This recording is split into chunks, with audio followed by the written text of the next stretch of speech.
And we are recording now. Admitting one more person. Hello, everyone. Welcome to this TYC Zoom meeting about oral assessments. Joe Hefner is going to be our main presenter.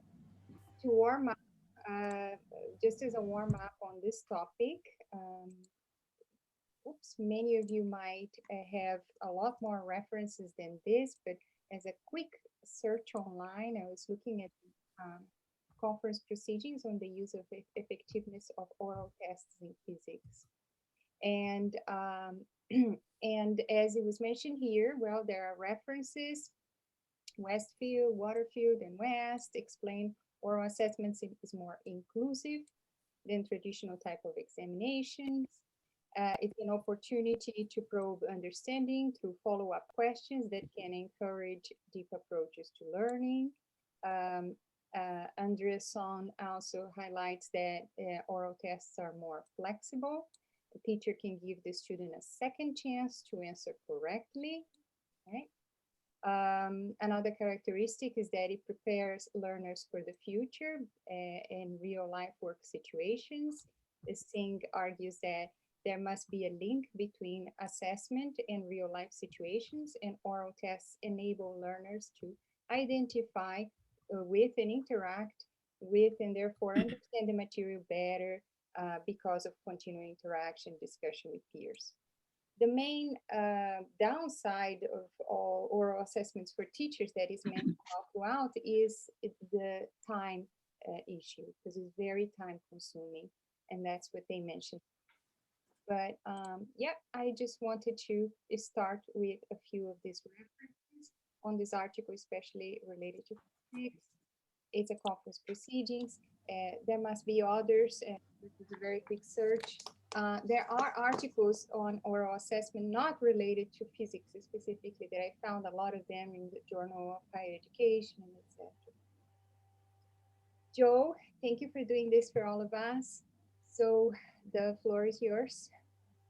Okay, thank you. And thank you all for asking me to do this.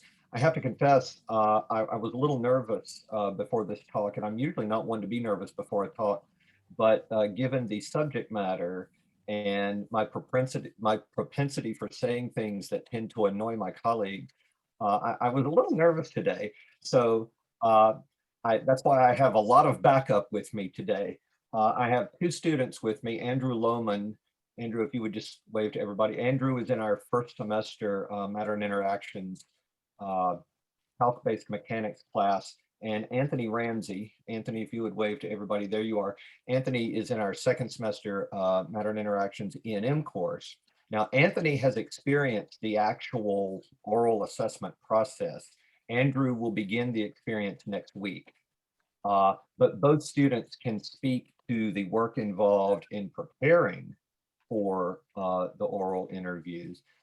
And I also have another special guest today, Dr. Sarah Formica and let's see if I can get the name of the school right, because as we talked about before, I remember it one way and the name has changed. It is now the University of North Georgia. Did I get that right? In Dahlonega. I know it as North Georgia College because that was the site of my very first AAPP meeting many years ago. So there's a bit of a sentimental attachment to that name there. Sarah and I met at last fall's NCS AAPT meeting, which was held via Zoom.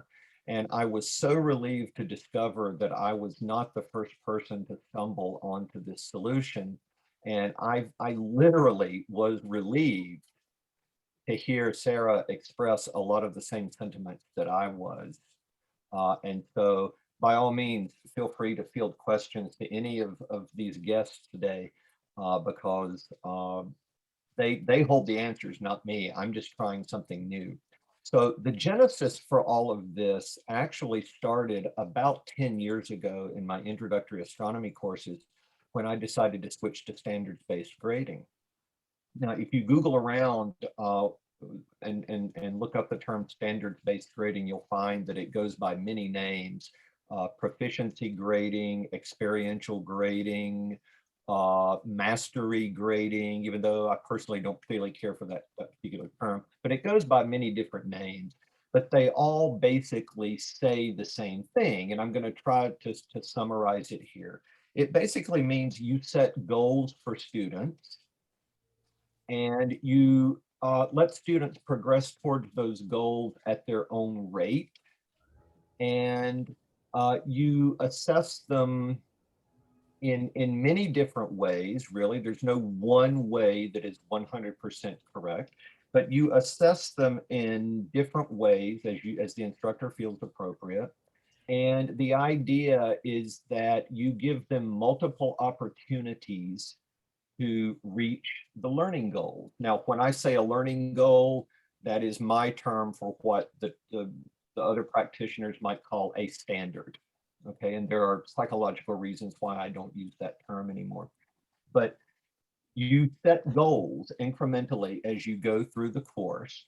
And these goals, again, there's no one way to do this. These goals can be extremely fine-grained. I have colleagues who have as many as 50 goals in a particular course.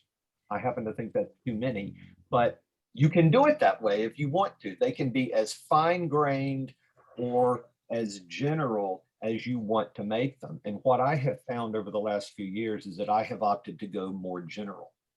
So we can talk about those goals in a little more detail in a few minutes.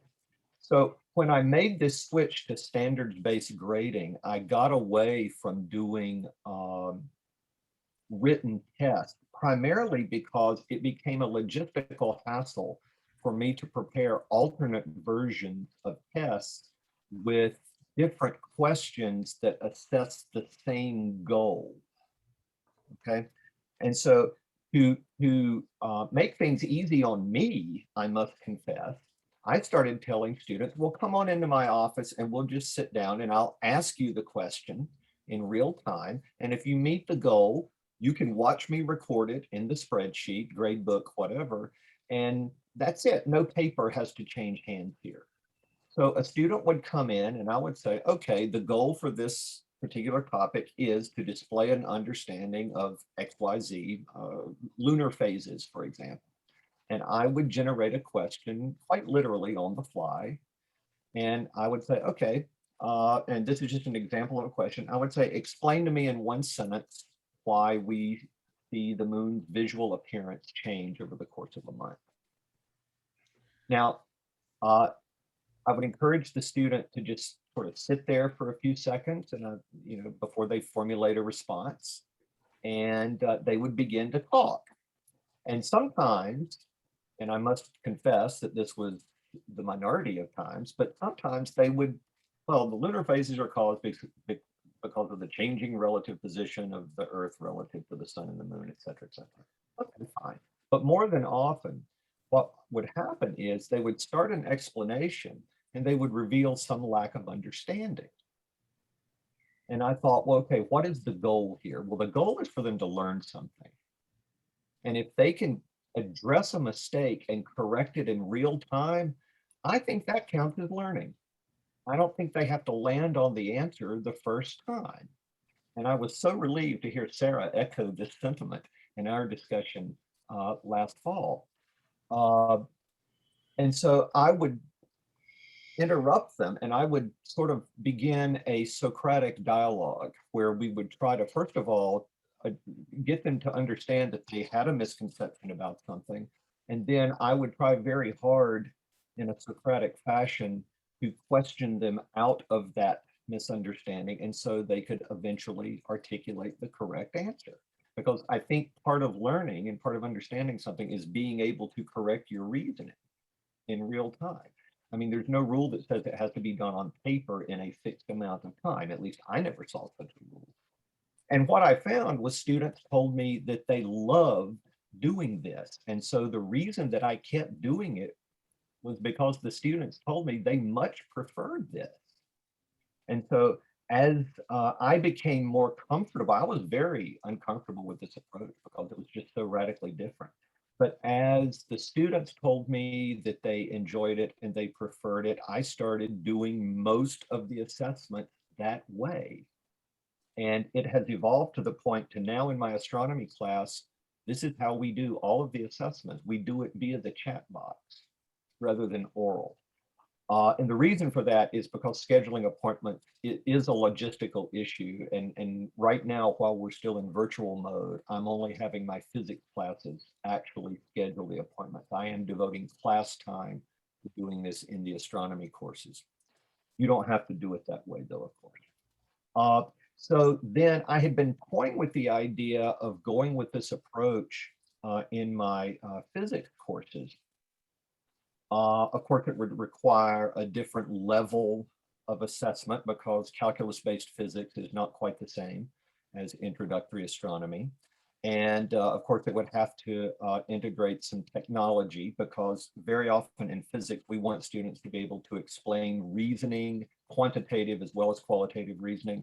They have to display lots of things that they don't necessarily have to display an understanding of in an introductory astronomy course.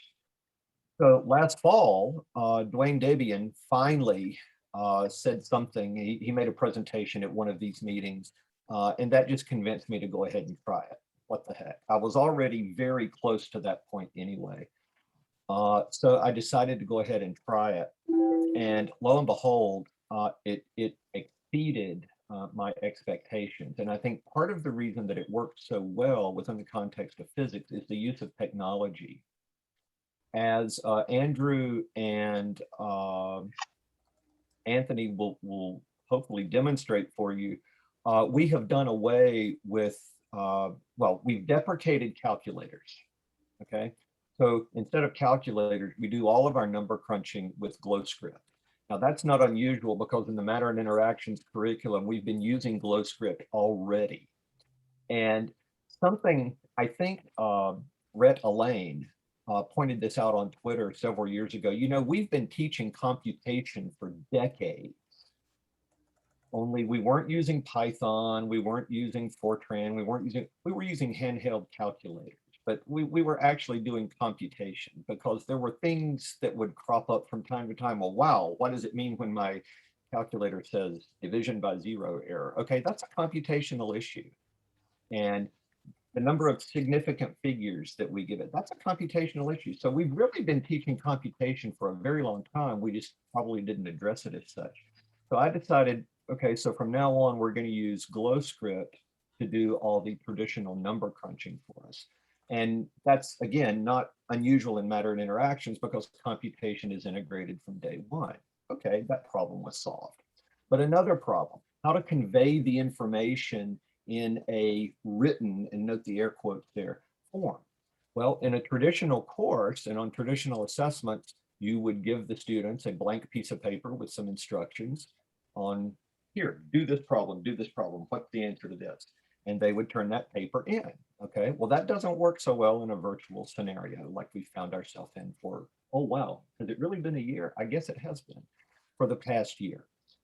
So again, technology to the rescue. I had been experimenting with using LaTeX in the physics classes. Now, please understand, I would not subject my intro astronomy course to this. Okay, so this is purely for the STEM majors. We had been using LaTeX for a while with the following motivations. I got tired of inconsistent notation from one student to the, you wouldn't believe how many ways there are to notate vectors. Okay, we need to pick one notation, ostensibly that of the book, and we need to enforce it. And we all know that enforcing notation is very, very frustratingly difficult. But LaTeX solves that issue. Decoding handwriting. Raise your hand if you have never had a problem decoding handwriting in written situations. I think if you raise your hand, I think you're probably lying, okay? And I see the smiles out there, so you know what I'm saying, right? So problem solved. Now the issue is, how do you teach them LaTeX? Okay, so because you all are probably familiar with the fact that it does have a bit of a learning curve. So the theme for the last year has been flattening the curve, both in the public health sense of the word, and I've been dealing with that in the LaTeX sense of the word. So there are two solutions. Instead of installing LaTeX locally, use Overleaf. Overleaf used to be called Share LaTeX, and those two websites merged. And the benefit of Overleaf is that there's nothing to install on the client side. Everything is handled on servers. And incidentally, Overleaf lives in the UK. So that's why your documents may compile and you get a date that switches over to the next calendar day before your local date here in the States. I had some students run into that issue last year or excuse me, last week. And they said, why did the date change? And I'm thinking that's because your server is British and the date changes 5 hours before us over there. So that problem was solved. Okay. So how do you teach them LaTeX? Well, the way I did it was I did two things. First of all, I wrote a custom LaTeX package called Mandy, which is short for M and I, matter and interaction. Also the name of the girl I was dating at the time I began developing that package. So there's a double meaning to the term there. So you can pronounce it Mandy or M and I. But it's a package that I wrote that enforces the notation used in matter and interactions. And I boiled it down to the absolute barest minimum. I said, what is it that a introductory physics student needs to do? And I didn't go beyond that. Now, of course, that is rather subjective. But I boiled it down to the bare minimum. And I provided them with a document template. They don't have to create a document from scratch. I provide them with a blank template. And we actually spend a significant amount of time, approximately 1 week total, showing them how to establish a workflow between GlowScript and Overleaf.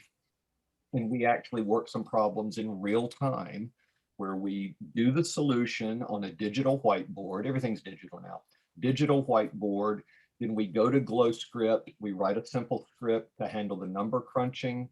And then we bring everything over into Overleaf and write the final solution. And part of my LaTeX package, part of the M&I or Mandy package, is in one command, they can actually blow in their GlowScript program and it typesets it beautifully. And they can, and if they send that PDF to anyone, the reader can simply click on the code and it will open the code in GlowScript. It's a really, if I did create it myself, it's a really very cool little workflow here. And I have some other motivations here. It occurred to me a couple years ago that teaching LaTeX could be a good introduction to computation for students who think they might not like computation. Oh, I can't write computer code.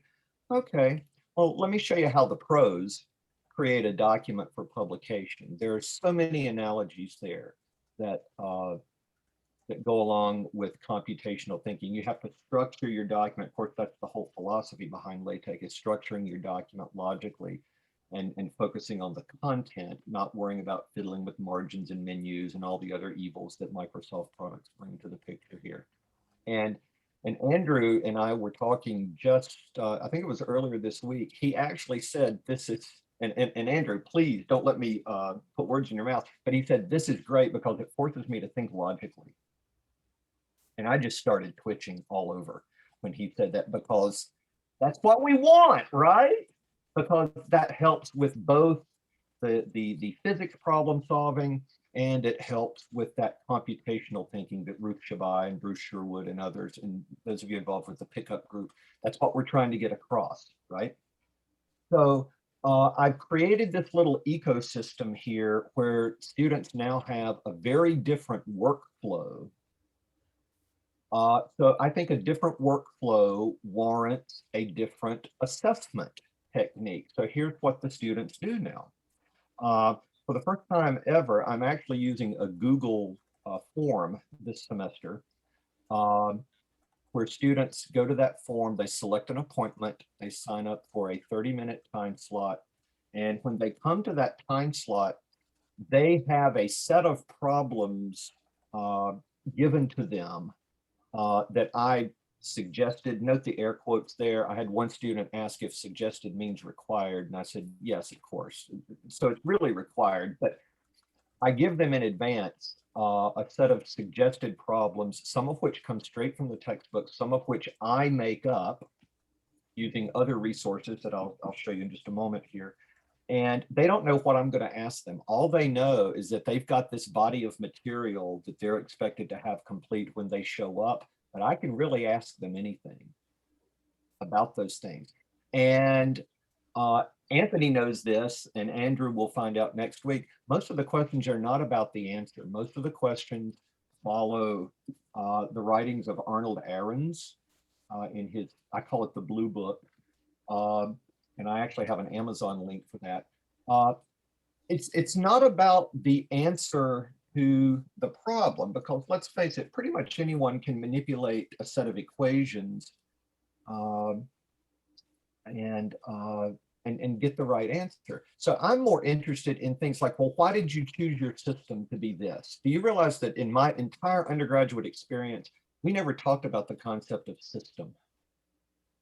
Not once. And I ostensibly learned physics from Halliday and Resnick. We never talked about the concept of system in any of our classes. In fact, I think I was in grad school before that became a real issue. I asked them things like, well, why did you approach the problem this way? What if you had set this to zero? What can you tell me then? Can you change your system so that momentum would not be conserved? The idea is to get at a lot of these conceptual questions that students very frequently use mathematics as a substitute for. We can pass a physics course just based on our mathematical abilities and not necessarily our deep conceptual understanding of the physics. So this is a good time to go errands on them. And that's a phrase that I've sort of invented. So there's a whole chapter in here on how to ask questions that go beyond what is the answer.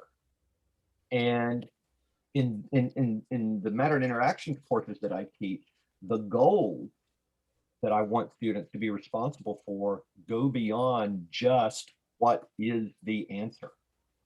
I want them to understand, why is your choice of system so significant? How does that affect the mathematical complexity of a problem? How do you approach this computationally? Because sometimes there are problems that can only be solved computationally, three-body problem. Okay. Once you introduce a third object, Newton's good old two-body solution isn't applicable anymore. The only way to do it is numerically.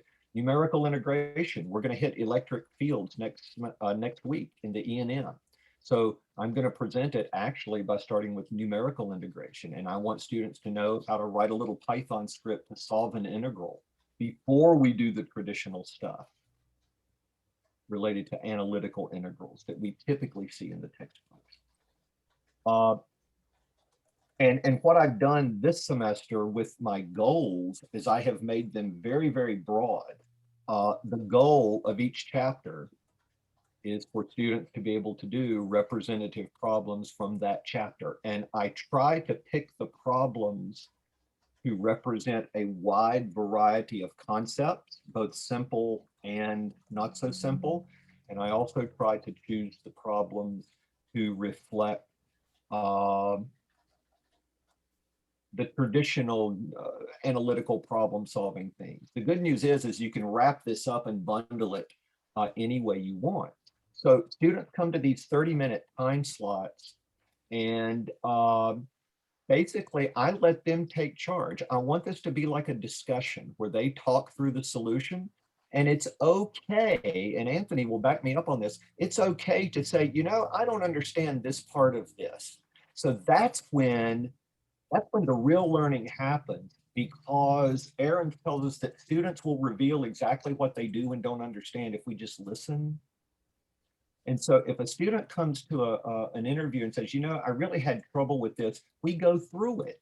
And if they can get to the point where they can correct their solution in real time, I think that demonstrates learning. And I think that warrants a rating of proficiency. If they can think on their feet and correct their solution in real time, both in GlowScript and in their written solution, by written, I mean with LaTeX, then I think that counts as learning. And I was so relieved to hear Sarah echo sentiments like that. And in fact, Sarah, if you would like to say anything at this point, please go ahead, because you made me feel so reassured that I wasn't completely crazy, maybe a little crazy, but and it also reassured me that you're in a 4-year environment, because very often those of us in the community colleges, we're sometimes compared to the well, no 4-year school would do that. Well, here's a 4-year institution who is doing that. So Sarah, if you would like to say anything, please go ahead at this point. I'll turn the mic over to you for a little bit. Okay, sure. I'd be happy to. Thank you. And thanks for inviting me here today. I was kind of taking down some notes, trying to think about what I wanted to share with all of you. I share a lot of the same feelings and ideas that Joe has shared with you. But then I was thinking about a student that said something to me last semester where I'm trying to remember word for word what she said. So it's not a direct quote. I have to paraphrase, but she said something like, so let me give you a little more context. I taught her in a first semester physics course where I give weekly quizzes, and they were written quizzes. And then in the second semester of physics, that is what I taught last fall. And it was in the pandemic and online and all of this stuff. And that's when I started using oral quizzes. So she said to me, when the quizzes were written, I focused on memorizing equations. Now in oral quizzes, I focus on understanding so I can explain it to you. And I was like, well, that's all I ever really need to hear. Like that was the motivation I needed to keep doing this, because that's been my goal always, that my students focus on understanding and learning, right? And so, yeah, I'm continuing to use these oral formats. So I use the standards-based grading. I actually call it mastery-based grading. I'm comfortable with that title. So I give a quiz every week. And another thing that I struggled with was online homework. And people could complain about how students cheat on online homework, and what are we going to do about that? And I was like, well, I want to just change how we approach homework. So I don't actually include homework as part of the grade. I assign problems to my students, and I call it a practice quiz. And, I give them the answers, not the full solutions, but the numerical answers so they can check their work. But I give them 10 problems a week, and then I randomly choose one of those problems for them to present to me. And they have 10 minutes to do it. I do these quizzes over Zoom, and I allow them to use their notes. I just ask that they don't read their notes to me, that we make it a conversation. And I also tell them that I will ask follow-up questions and ask them to kind of go a little deeper sometimes if they haven't. And they are able to prepare for it. So instead of focusing on getting the right numerical answer, and instead of focusing on how many points they're going to get for this homework assignment, they focus on understanding it and making sense of it. And it has, I don't know, it's just kind of changed my life and changed how I approach assessment. And I'm actually planning on studying it more deeply in the fall. A colleague of mine is also doing this, and we are going to try to measure a few things. We're going to measure student learning. I don't know how yet. I'm going to think about it over the summer. We're going to measure how it affects student stress levels, because what I've heard from students is that the combination of doing the mastery-based grading as well as the oral quizzes has reduced their stress. And then I also want to investigate how it affects inclusivity. I have anecdotal evidence that suggests that it is more inclusive than a traditional written exam. So I plan to do this starting this summer and this fall.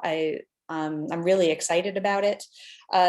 One thing that comes up a lot is how do you manage it time-wise, right? So anytime I talk to this about somebody, they're like, oh, I would love to do it, but I can't schedule it. There's not enough time. And I will be the first to admit that it takes up a lot of my time.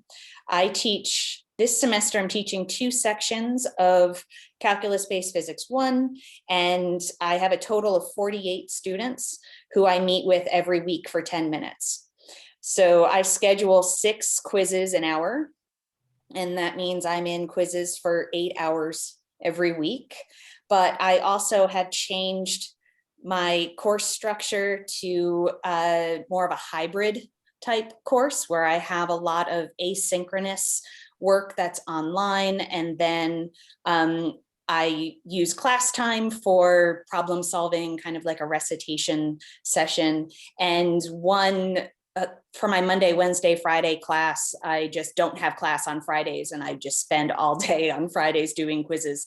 But it's worked out. I actually am able to do all of this and schedule weekends free. So I'm very excited that I've achieved some kind of balance in my timing and schedule. So I think that's really all I wanted to share. Oh, one other thing, my course goal, what I tell my students on the first day and what I continue to tell them is the goal of my course is to teach them how to think and communicate like a scientist. And that's why I emphasize these oral quizzes and their ability to communicate a full solution to me, that a scientist doesn't just hand over a piece of paper with a number on it, that's not how we do things, right? And so I make that very evident from day one that that's the goal of the course, and we'll learn some physics along the way, but they learn to think and communicate like a scientist. So far, I've gotten really great responses from the students. Last semester was the first time I've done this, and my end of semester evaluations were the best I've had since I started teaching 15 years ago. So it has helped the students kind of adapt to this new environment, and it has, I swear it's reduced their stress. It's helped me build these relationships with my students that I've never had before, because I meet with everyone individually rather than just a whole class. So I feel closer to them. They feel more included. Like it's just, there's so many positives that come out of it that outweighs the time commitment, in my opinion. So. You just hit on so many things there, Sarah. I have formed, okay, the last year has been hell on earth, but I think I'm in the minority when I say that I have developed connections with students that were absolutely impossible to develop the old way. Because let's face it, students are not going to come to 7 p.m. office hours on campus, but they will gladly get on Zoom at 7 p.m. after dealing with the kids, Anthony, after coming in from a long day of work. Now they're ready to sit down and talk about some physics, and they have absolutely no reservations about coming to a 7 p.m. or 8 p.m. evening office hour. No qualms whatsoever. So I feel, I echo what Sarah just said. Let's do a demo because I promised that. Anthony, would you be willing to pull up a problem of your choice? This is unrehearsed, you all, and Anthony and Andrew, please back me up. I have not coached you.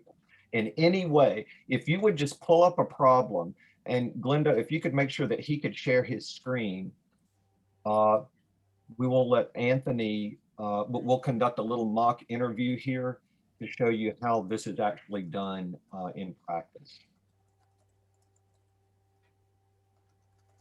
Okay, can you guys see my screen? Yes. Okay, great. Okay, so Anthony, just briefly talk me through this solution here. Yeah, so this one is about applying a force in the direction of electron traveling at a specific speed. So I just used the energy update equation and applied work to it. And so I solved for the final gamma factor, which then I used to solve for the final velocity. And that gave me a fraction of the velocity relative to the speed of light. And below is my glow script solution. Okay, so let me just ask you a couple of questions here. What is the smallest possible value of gamma that you can have? 1. Why is that? Because as it approaches speed of light, the gamma factor increases. Oh my gosh, yeah, the water diet. Yeah. Well, thank you for going through all that. No, anything for you. Yes, thank you. I know. The only show Okay, I'm hearing some crosstalk in the background there. Not sure where that's coming from. Okay, and now click on your link down there and let's open this program up in GlowScript. Now, I should point out that Anthony is using the old version of Mandy. In the new version, the typeset GlowScript programs are more appealing to the eye. But notice that when he clicked on that link, it took him straight to GlowScript. And if he clicks on view this program, I can see a read-only version of his code.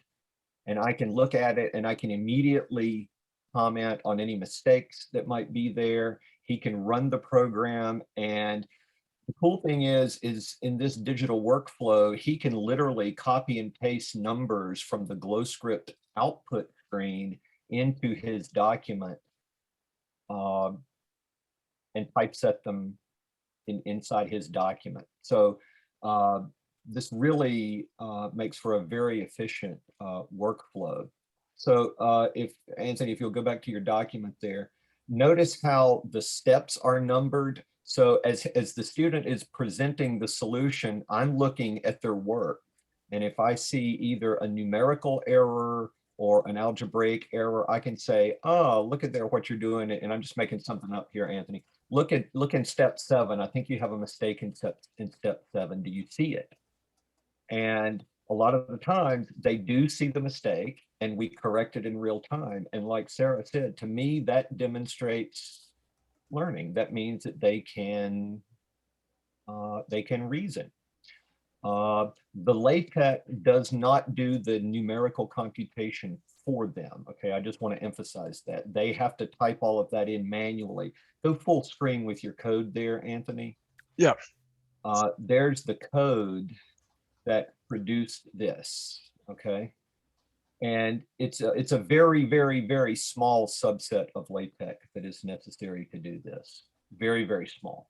And most of it has to do with the notation. But just look at that. There's no guessing with the handwriting. The notation is enforced. So everybody uses the same gamma for everything. Everybody uses the same notation for everything in the problem. So that solves a lot of the things that we have traditionally lamented when it comes to written solutions. Now, I don't actually have them do this, but he could click on one button and send me that PDF file. Literally with just a couple of clicks of a mouse. And I always give the student the opportunity to ask me questions. So I might say something like, okay, Anthony, is there anything about this problem that you particularly had trouble understanding or anything you just wanted to comment on? I think I remember working this one, and I think the algebra to solve for the final velocity tripped me up a little bit, but I think we worked through it last semester. Okay. So that helped. Yep, and this is a mechanics problem. It's chapter 6, number 41. And notice over here at the top of his code, they have a very systematic way of naming their problems that I do enforce. And that means that at the end of the semester, they have a beautifully organized library of problem solutions that they can refer to. How cool is that? No paper, no folders. Everything is on Overleaf, and Overleaf is free, by the way. It doesn't cost a penny for them to use this. Thank you very much, Anthony. Andrew, would you like to demonstrate one? Yeah, sure. Okay. Now, one thing about Andrew that I particularly like is his enthusiasm for embracing the LaTeX aspect of this. So here's an example of a problem. Now, I believe Andrew is using the more recent version. So there have been some you might see some slight differences in the fonts that I have chosen. I even select the fonts for them. They really don't have to do very much. Would you talk us through this solution, Andrew? Yeah, well, first of all, I'm using this is a problem I worked a little bit ago. So this one is more of an older, this is a B version instead of G version, Okay. like newest version. So this one still isn't the newest, but this is much newer than the other one. But yeah, so this one, let me see if I remember this problem. This is one of the ones, unfortunately, where I didn't actually type out the actual problem. I just typed out the answer. So I think it was a problem asking about B's position, like a buzz B's position for at a certain time. You have to figure out the average velocity and stuff like that. So I just typed up the average velocity equation and then just basically plugged in my numbers from GlowScript and then found the final answer right here, and did that twice because it wanted to from 6.3 seconds to 6.8 seconds and 6.3 to 7.3. So have all that work, I think right here. Yeah, no, not right there, but I have my program right here. Notice the better formatting of the GlowScript program. It doesn't induce migraines this time. And clicking anywhere inside that gray box will take him to his program on GlowScript. And then here's the code for all of that programming.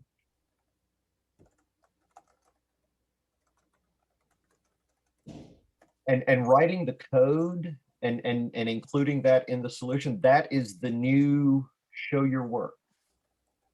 That is the new show your work. So I could go back to this in the interview and I could say something like, Andrew, can you tell me the definition of average velocity? This is a chapter 1 problem. So this is something that I would expect them to be able to get. So Andrew, can you tell me the definition of average velocity? Change in X over change in time, or change in position over change in time. See, there you go. He's got it. Okay. Go back to your document just again there. Let's see if there's anything. Can you scroll up there? I'm looking for questions that I can ask you. Okay, so in part C, you have 2 average velocities. Which is the best estimate for the B's instantaneous velocity and why? Well, since instantaneous velocity, the best way to calculate that is at the smallest time interval. I chose the one from 6.3 to 6.8 because that's smaller than 6.3 to 7.3. Okay, so this is how derivatives look in the wild. They don't look like the nice analytical power rules that students typically see in their calculus books. So I like to tell them this is how derivatives look in the wild. Now, the second semester class, they're going to see how integrals look in the wild beginning on Tuesday of next week. So there's just so much here that could be asked and so much for discussion that could be brought up here. And this is what a typical interview is like. They typically don't last the entire 30 minutes unless the student has questions about something.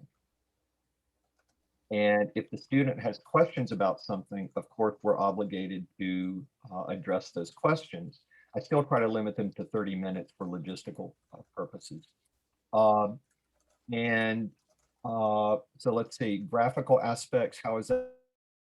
Now, Andrew hasn't gotten to this, but there are many GlowScript problems that involve graphs. Anthony, can you pull up one that involves a graph? Can you pull up the spring conservation of energy problem? Yes, if I remember which one that is. Andrew, they haven't gotten, well, actually, I think they just got to graph yesterday. But Anthony has got a full-blown problem here that does include a graph. And it is, I'm not going to say it's trivial. I am going to say it's almost trivial to include graphs in GlowScript, just with a couple lines of code. So there you see a graph. And one of the things that I like to do is I like to ask them questions about the graph. There's so many rich questions that can be addressed there to make sure they really understand what that graph is showing.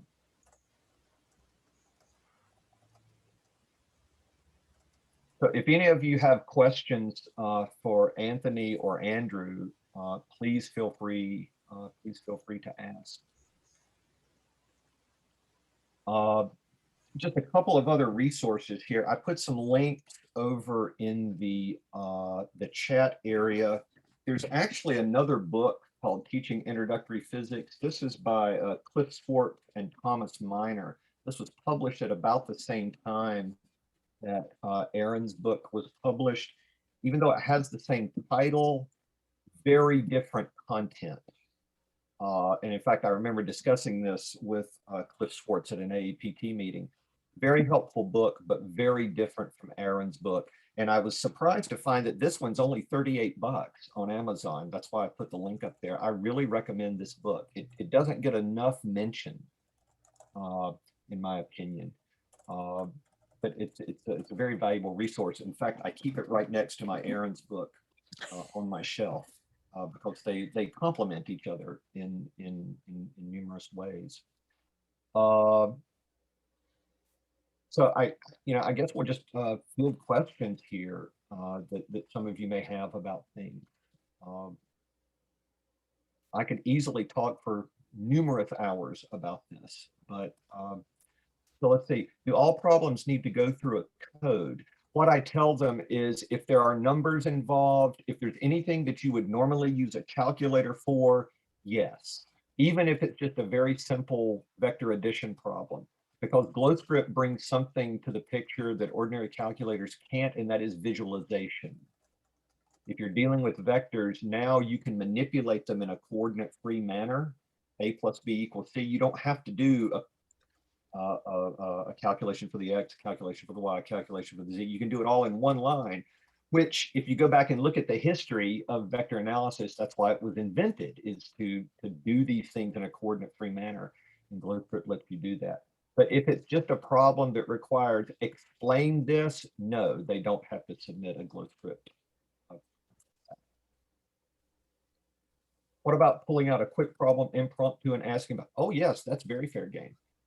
At the beginning of it, I see Anthony up there shaking his head. So very often I will give them a set of problems that I make up that don't come from the text. For example, and this is not going to be a surprise to Andrew because he already knows this.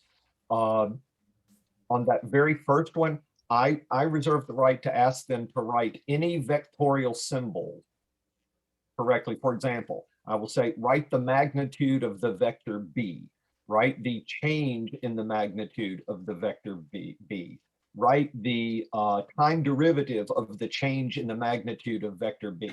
They should know how to write these things on the Zoom interactive whiteboard. So yes, that is done in real time. They don't know what I'm going to ask. This cannot be gamed. And they hate that, but they come to appreciate that at the end. This cannot be chegged. I hate that that's a verb now. Michael, you had your hand up? Yes, two-part question. The first one, I don't think the students need to leave, but the second one, I'll leave it up to your judgment, okay, whether they need to hear your answer or not. Okay.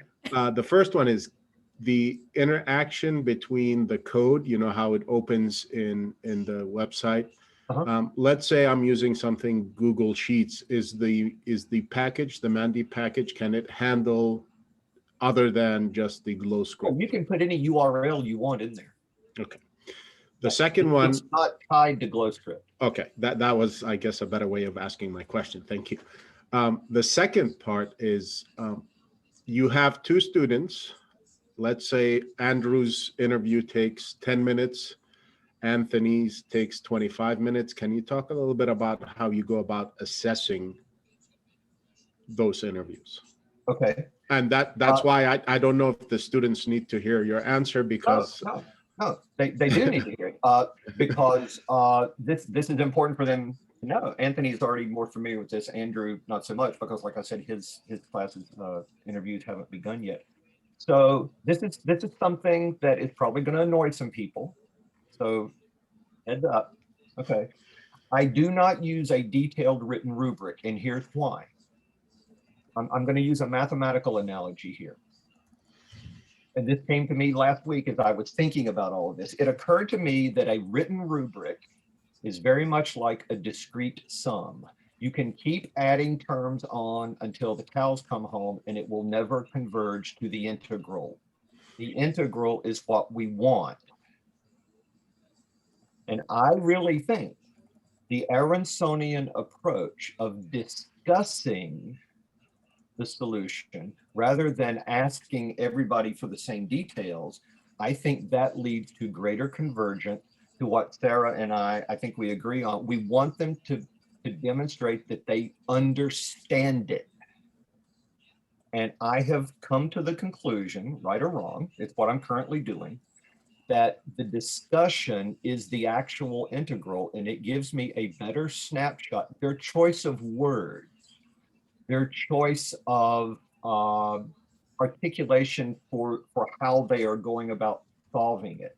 I think that leads me to a better understanding of their understanding. And so, and this is the part that's really going to rankle, I think.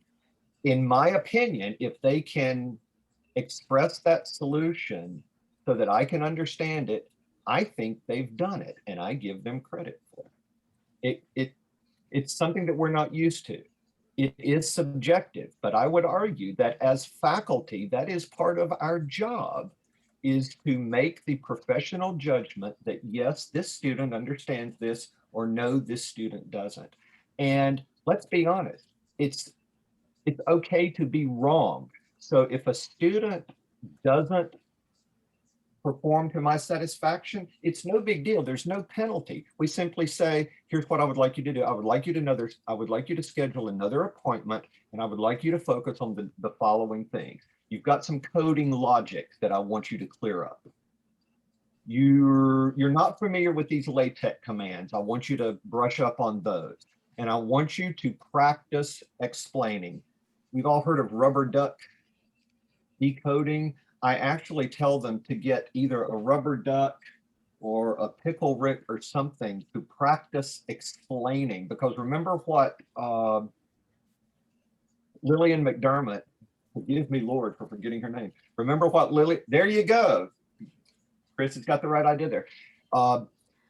Lillian McDermott taught us that the person who benefits the most from explaining is the person doing the explaining. And so instead of completing written solutions, I want them to do that, but I want them to also be able to explain it. And you know what? I don't know that that can be quantified. So I don't use a detailed rubric. I think they're all incomplete. We can make them as detailed as we want, and we will all still be missing something. We want the integral, not the approximate summation.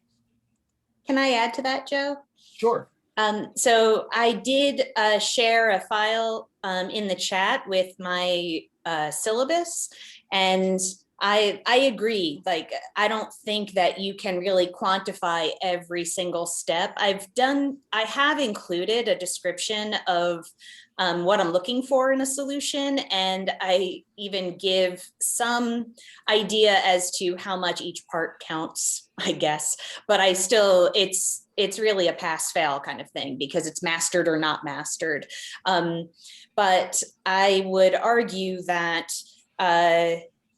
when a student takes a traditional test and gets the right answer, that is less evidence that they know what they're doing than them explaining their process to me, even if they end up with the wrong numerical answer, if they can explain why they got the wrong answer, where they went wrong, I was like, that is so much more telling of their understanding than a numerical response or a multiple choice kind of choice, right? So yeah, physics is not about getting the right number. It's how you get there. And it's impossible to know how they got there when the test is just a number, right? A multiple choice, or even if they're showing their work, even if you have a written test where they're showing their work, it is possible to memorize those mathematical steps to show your work, but it's much more difficult to memorize the conceptual understanding of it. So Sarah, I would like to ask before, beforehand, as Andrew and Anthony are here, Thomas Herring just posted a nice question for them. So to you, Anthony and Andrew, how does your amount of time, investment, commitment for physics class compare to other courses?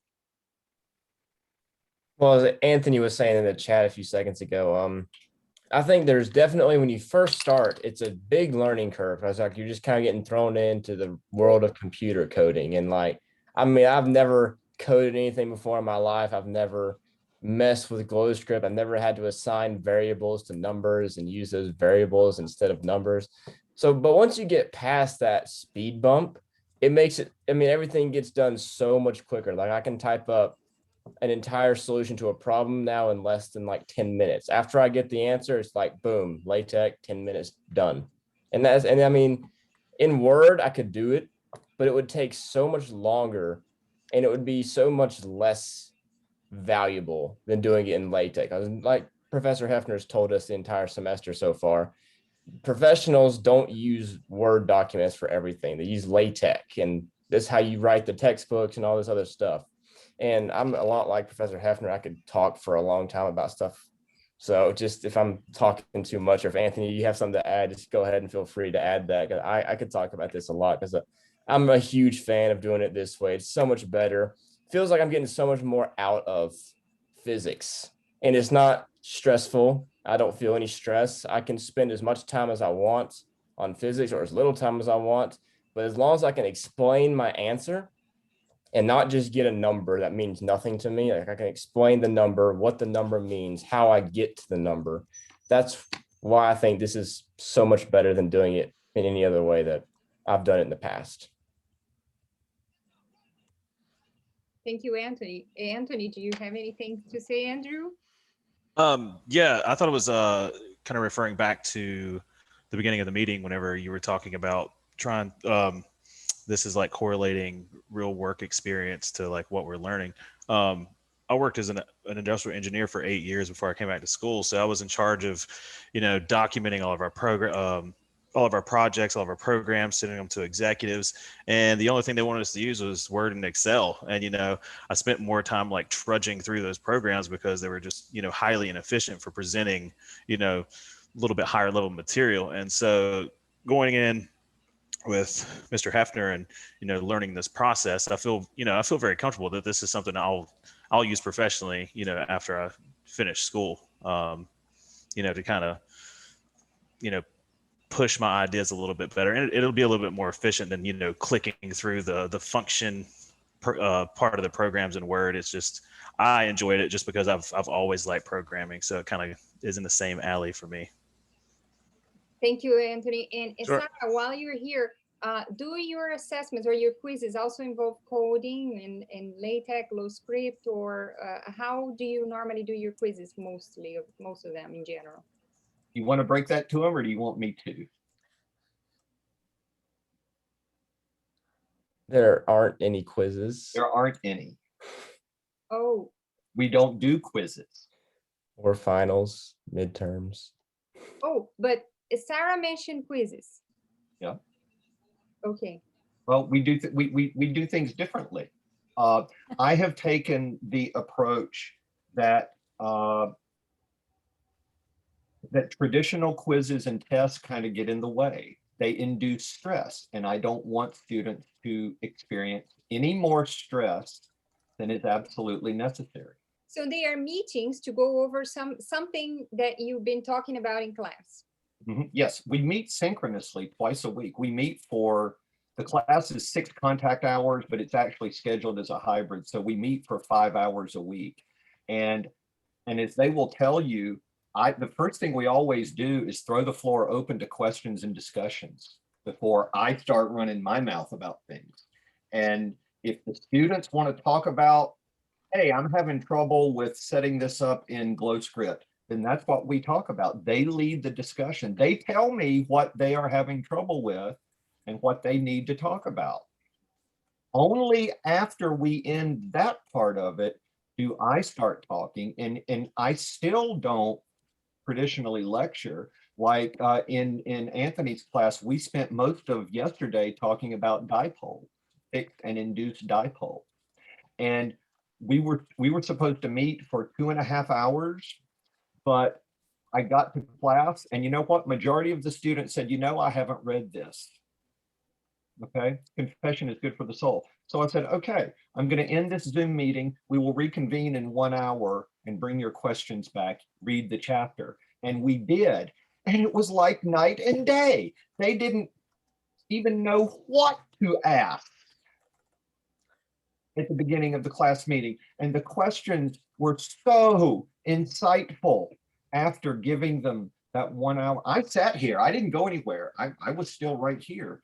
But it was just like night and day. So one of the things that you have to be open to is giving up old ways of thinking. What is class time for? Is it for lecturing? I don't think so. I think it's for letting students tell me what they are having difficulties with. I actually call my my synchronous class sessions Q&A sessions. So I don't call it lecture. It's Q&A. It's where we ask questions, we right? called recitation. Yeah. Yeah. I think this model, sorry, Joe, for interrupting you. I think this way of doing physics is helpful even after we come back from the pandemic. I see this as a wonderful way of using our time with our students to the most efficient. I've already told my department chair that we should have some sort of, and I am the last person who I ever dreamed would say what I'm about to say, but I think every lecture class should have a virtual component to it, because first of all, it's going to open up enrollment opportunities for students who normally could not come to campus. Now, I'm not saying online, because I'm teaching an online astro class, and I'll be honest, I don't like it. It's asynchronous. It's a black box. I'm talking into the mist, and I don't like that. But here, I see Anthony and Andrew twice a week. They come to office hours. They've both come to office hours in the past week. I get more students during office hours now than I ever did on campus. There's something magic going on here, and I haven't been able to quantify it, and I really can't put it into, but there are connections being made here that never happened before, and I don't want to lose that. I think part of it is being forced to use the tech for something other than looking at cat videos. I have nothing against cat videos, but now we have a purpose for these digital workflows. We have a purpose for doing all this computation. It really changed my world. And it's being required by a lot of the majors once they transfer, if from our schools, and for a lot of the majors, engineering disciplines too. And I'm now housed in a math department, and I made that point at a recent department meeting, and the math faculty, yeah, that's true. Yeah, they are going to have to be familiar with this stuff. We're flattening the learning curve for them. So I love this, and I don't want to give it up when we go back to in person. I'm still going to use Zoom in the classroom because it makes sharing code. I'm thinking about the scale up because we were in the process of creating a scale up environment. Has anyone studied using Zoom instead of a traditional multimedia computer system in a scale up environment? There's tremendous research possibility here. And it's just easier to pull up your screen on Zoom than it is to switch to this device, switch to this device, switch to this device. I can just see, oh, life is just going to be so much cooler when we get back into the classroom. I'm not going to let go of this. And I've already told my department chair, this is how I'm going to do this. I've done the same thing. I'm going to continue teaching with the exact same modality when we go back to It's not face-to-face. just me.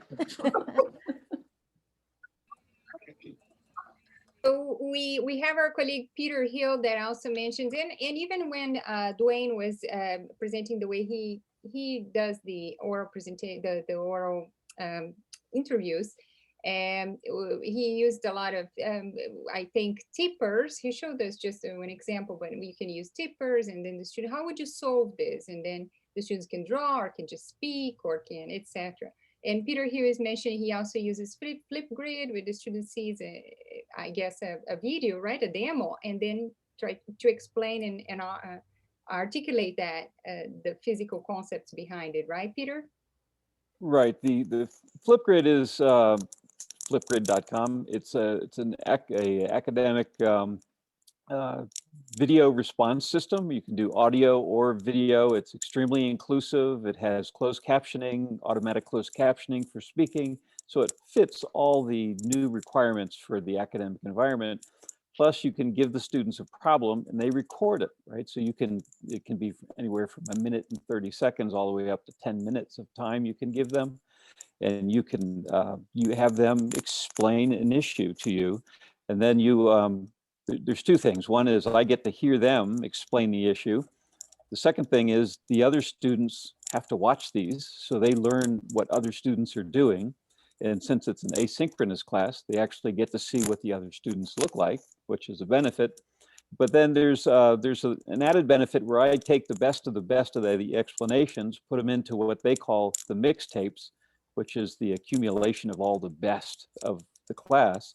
And so every semester when I make these assignments, I can put out a few really good mixtapes so that the students can see what their expectation is and how they should perform in order to get a passing mark on the whole thing. So it's free. So, and it's integrated with Canvas. It's probably integrated with the other LMS as well. So you just watch the mixtape, you grade it, and it goes right into the grade book, which is really sweet. I've looked in the chat. If I've missed anyone's questions, please let me know. I think I've responded to everything that. I had a question about your socioeconomic background of your students, just because I know I've been doing Zoom office hours. I'm doing them in the evening. It's been pretty dead compared to in person. And also when I meet in class, my students, none of them turn their cameras on. I'm not really having this connection that you seem to be having. And part of that I think is my students, they don't really have a home environment they really want to share. I mean, they're stuck in a place where they're not comfortable sharing. So I'm just wondering, so I love that you're excited about that. I wish I could have the same enthusiasm because I feel like my students are not in the same place as yours. I both sympathize and empathize because it's very rare. Andrew is one of 2 students in the mechanics class who routinely turns on his camera. The other one is Jordan, and she couldn't be here today. Anthony, in the E&M, it's very rare that anybody turns their cameras on. So what I did the first day this semester is I had everybody create a name plate like this, and we did one group selfie using Zoom on the first or second day of class. And I said, I want to associate a face with your name. And so this is what we did. And so socioeconomic backgrounds, they're all over the spectrum. I have students who attend classes in my astronomy class. I have some students who attend from their cars, for God's sake. And I think some of them are actually on our campus where they have free Wi-Fi. So they're all over the place. And you know, I am one of the things that our department chair was very adamant about when all this broke loose last year is, you know, show some grace. If they don't want to turn on their camera, don't force them. And I'm totally okay with that. But they talk. They still interact either by keying their microphone or through the chat box. And sometimes they will chat privately, and it's usually the student who would not be so prone to talking in a seated classroom environment that is willing to chat with me privately. So I would say encourage them to chat with you privately, make use of that private chat message feature on Zoom. They will probably feel more comfortable opening up to you. And I had a student last semester who, bless his heart, we say that in the South, y'all know what that means. He did not want to be wrong. He was fearful of being wrong. Now, he was an athlete. He was a basketball player. And that just sort of puzzled me because, you know, if he does something wrong, he knows the coach is going to get on him in an athletic situation. But in an instructive sort of way, like, don't do it that way, do it like this next time, work on it, work on it. But he refused to participate in class discussion until about 2/3 of the way. And by the end of the semester, he was one of the most active talkers in the chat, in the discussion. And that's all because he and I were carrying on this back channel conversation the whole time in private. I'm saying, look, dude, it's okay to be wrong. I want you to be wrong because that's how you learn. And it took a lot of coaching to get him to that point. He was afraid he was going to flunk the class. He actually made a C. It really, I think I gained his trust with these back channel conversations. So encourage those back channel private, my Southern accent is good. Encourage them back channel private conversations in the private area of the Zoom chat box, and you might see some of them open up. Theo, if I may add to what Joe said, I tried a couple of things that also helped me. I'm in an area where 28% of my students are below poverty. So most of them don't have a webcam. So I stopped requiring turning on. I saw an increase in participation, again, like Joe said, either through chat or just having some kind of picture on there. The other thing I did that surprised me is I offered them one-on-one meetings. I say, here are the times that I have office hours, but if you can't make them or you don't want to come when others are there for whatever reason, I will be willing to meet with you during certain times a week, one-on-one. And they start coming to those, and then shortly after that, 1 or 2 meetings, once they know it's okay to make a mistake, they're not being judged at anything they contribute in the discussion, they start putting their cameras on if they want, or they start participating in the big groups. We don't need to see their faces on Zoom. This is a feeling of mine. I don't know if everybody agrees, but I don't at all require, as long as I have their names there, I can keep track. And if it's a participation day, which is what I do every once in a while, I post a poll in the middle of a class, and that's how I know who's there and who's not. I do insist that they display their names. Yeah. and a regular name, right? Not like I tell them Mama 57 or however Stud you Muffin. want to be addressed. If you put Big Bubba on, then that is how I will address you. Okay? You will, in exchange, you will address me as Professor Hefner, if that's how I request. However you wish to be addressed, put that on, I call it your Brady Bunch box. Put that on your Brady Bunch box. I have a student now, and Anthony probably knows who I'm talking about. I'm not going to say his name, but he doesn't have a cam, doesn't have a microphone, but yet he consistently interacts with the class through speech, through the chat area, and we conduct our interviews in the chat area. He can share his screen. That doesn't require a camera, and believe it or not, he is very skilled at explaining his way through a solution, and we do it all with written words. He doesn't say, what am I trying to say? I was going to say there's not a word exchange between, but he doesn't use his microphone to do it. He can hear me, and I can say, okay, in step 3 there, you've got an error, and then he'll respond in the chat area. Oh, I see it. I need to go back and fix this. So I think it helps. I think it helps build their written communication using the chat as well, because I tell them if you can't, articulate your question very clearly, I'm not going to be able to help you.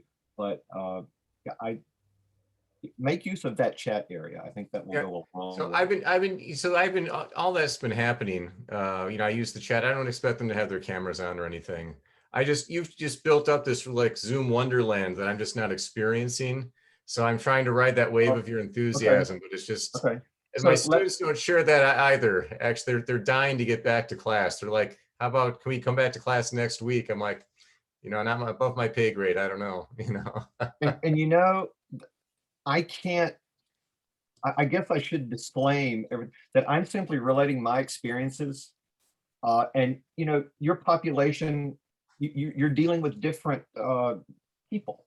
And so I would expect to hear these wide variations. I didn't see any of this coming. And this did not happen last spring. I was pretty depressed at the end of last spring. This year is different. Had I been having this, had I presented this talk at the end of last spring, I probably would not have been quite as rosy about it.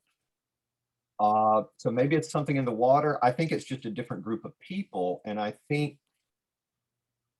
this sounds terrible, but I think the more we do this, I think the more probable it's going to be that you're eventually going to hit upon a population that that is more receptive to it. I do completely sympathize and empathize with your situation. And I realize that I'm not sharing the bad things with you. Can't go to bed. I can't, have my dinner at 8 o'clock at night because I'm conducting student interviews starting next week. So, everyone's situation is going to be a little different. And I fully understand that. If you've got 100 students in your class, this ain't going to work for you. Yeah. Joe, can I ask the people over here, how many of you have been doing already oral assessments? Can you just do the hands up or the thumbs up in the reactions? Let's see, very few of us. How many of you require one-to-one meetings that are not assessments, but just one-to-one meetings, require, not just offer for those who want, but require one-to-one meetings with the students? I also don't, yeah. It is interesting to me how much of it is the oral assessment, or how much beneficial is just providing this one-to-one attention to the student, more than being assessment, more than being anything, how much that motivates them, just this time that you're dedicating to each one of them. If that is the main factor in all, I wonder. Yeah. That's something that maybe we can study in this research that I'm going to do. So if anyone wants to join in, let me know. I do have to go. I just wanted to thank you for inviting me today and listening to my experience. And I'll share my email again. So if anybody wants to collaborate on some of this research, I'm happy to, and continue the discussion anytime. But thank you. That's wonderful. Thank you, Sarah. This will be so much in the TYC Zoom YouTube channel, and the chat will also be posted there. So if you post your email, we will be there. Great. Thank you. I just wonder how many PER dissertation topics we have presented today that could be addressed. Yeah. There's just so much here that's just so rich, waiting to be investigated. This was a chock full of information, and the other branch coming out of this is for sure the standards-based, more conversation on standards-based grading. And the bottom line there is, if you think it's important, make it a standard. You get to decide. You get to decide what is and is not important, and you get to rank their importance. and you get to decide what the standards are. That's the best thing about this. That's Well, also the damnedest thing about this, because your implementation doesn't have to look like anyone else's. And I'll shut up now. Joe, there will be other opportunities. I thank everyone for joining us here, and hopefully you got something positive and constructive out of this. I got a lot of things, of course. And if you have any other comment you would like to participate, or anything you would like to say, this is the time. May I suggest maybe a future topic for the meeting? I would like to see, I know, Joe, you did this in one of the workshops at the AAPT, but I would like to see a something like a workshop on how you implement LaTeX into your classes. Yes. I know you sent that email Mhm. earlier, but I think we would benefit from it, those of us who are interested, to see it. In less than an hour, I can have you creating very professional looking LaTeX documents. And I've spent the last, well, since July, completely rewriting the package from the ground up. It's a lot simpler to use. I strictly use LaTeX to create my content for my students, but I haven't implemented it where they have to use it. I have a lab template that I've created, and I've borrowed or stole your homework template, but I'd like to see how you integrate it in your classes, so that maybe we can do the My same. next book is going to be LaTeX for physics students and physics teachers.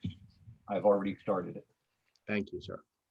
All right, so great. We have a topic for the future. Awesome. All right, everyone. So happy Friday to everybody. Take care, and we will email you with our next Zoom meeting sometime soon. And thank you all guys so for much. organizing and keeping us informed Thank you. this way. Yeah. Thank you, This is Andrew. great. There'll be a little something extra Thank you, for you in your chat. Joe. Thank you, Joe. Thank you, Joe. Thank you, Joe. Thank you, guys. Thank you, Andrew. Thank you, Anthony. Yeah, thank you for listening. Thank you. you.